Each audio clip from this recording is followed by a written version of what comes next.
بسم الله الرحمن الرحيم. maanta waxaan idin hayaa mowduuc aad iyo aad u muhiimsan oo kooban oo runtii ah mowduuc qof walba oo social media isticmaala uu u baahan yahay, khaasatan dadka Facebook isticmaala oo ciwaanka hortiina ka muuqda ma aha wax la iska soo diyaariyay. waa Facebook security oo security Facebook ayuu ka mid yahay. siin wada ognahayba waxaa jira laba qof oo booqdayaal dadku waxay u qaybsamaan laba nooc markay meelaha booqanayaan. qof waxaanu ka hadlaynaa social media. qof waa qof dadka loo yaqaan naamiyeyska ama cayayaanka hadaynu Soomaali garayno. qofna waa qof taageersan ka cayayaanka ay markasta bulshadu ka soo horjeeda oo farxadaada oo qofka ka soo horjeeda oo runtii mar walba saacad walba soo booqda Facebook profile-kaaga. marka adna waxaad u baahan tahay inaad ogaato qofku yahay. dabcan waxaan isticmaalaynaa Android phone ama telephone. computer isagu halkiisa aynoo ahaado oo mar kale ayaan ogaan doonaa insha Allah sida adoo computer haysto loo booqdo Facebook loo ogaado cidda booqatay Facebook profile-kaaga. marka waqti badan idinka lumin maayo, fadlan ila socda.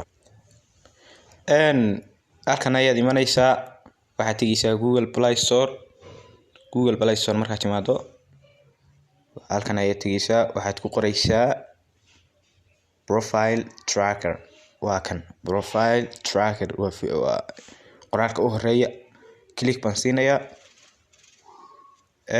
sawjitid aniga horey ayuu iigu jiray taleefankii hore ayaan ugu soo dejiyay.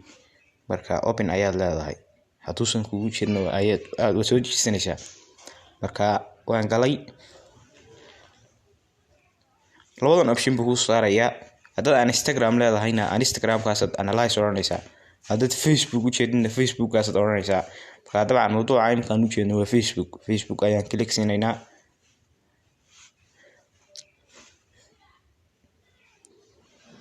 waa la iska sugaa, wax yar ayuu loading garaynayaa.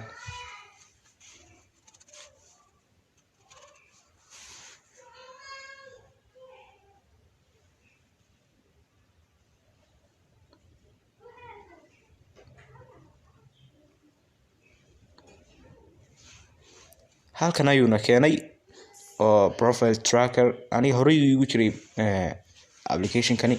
marka ugu horeysa soo gasho soo dejisato oo furto waxa uu ku oranayaa waxaad gelisaa Facebook ciwaankaaga iyo password-kaaga. waad soo gelinaysaa, kadib halkan ayuu ku keenayaa. marka waa kuwan dadkii booqday, qofkii ugu horeeyay iyo qofkii ugu dambeeyayba. waa naga raalli ahaanaysaa hadduu qofkaasi adiga yahay, waayo waa random. waxaani ma aha qof loo jeedo isaga. haddaan qofka ugu horeeyay click siino, qofkaas uu noqon doonaa. waa noqonayaa qofka labaad. haddaan click siiyo ninkaas uu noqonayaa saacid. ka saddexaad haddaan click siiyo waxaan advertisement. ka saddexaad qofkaas uu noqon doonaa insha Allah.